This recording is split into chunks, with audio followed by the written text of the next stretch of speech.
Знакомство с вузом – один из важнейших этапов выбора университета. Вот и 19 ноября в стенах Башкирского государственного университета прошел День открытых дверей, на котором будущие студенты смогли получить ответы на все интересующие их вопросы. Официальная часть мероприятия проходила в фойе главного корпуса, где все желающие могли окунуться в студенческую жизнь, понаблюдав за выступлениями активистов и творческих коллективов.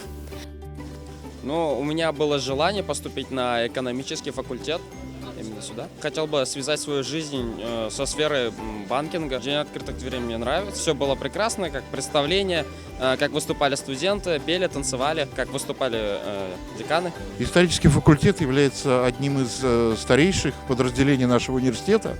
И в настоящий момент мы готовим специалистов по 3 направлениям: история, документоведение, архивоведение и теология. Мы являемся одним из ведущих гуманитарных подразделений нашего университета и в целом, наверное, нашего города. Всех, кто интересуется историей, нашим прошлым, археологией, документоведением, архивоведением, пожалуйста, приглашаем к нам на ИСТФАК. В некоторых аудиториях абитуриенты могли посмотреть презентации факультетов и задать вопросы их представителям, тем самым ознакомиться со структурой обучения более детально. Спрашивают насчет экзаменов, какие нужно сдавать, порог, проходные баллы.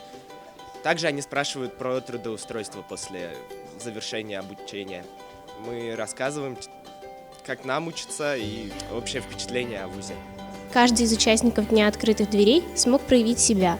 Кто-то поучаствовал в викторине, а кто-то попытал свои силы в выполнении заданий пробного ЕГЭ по математике, физике или русскому языку.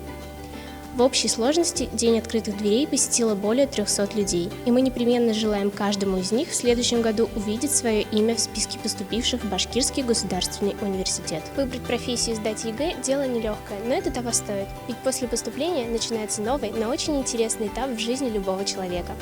Динар Халимов, Динара Шафигуллина, Михаил Малючков, специально для Правком ТВ.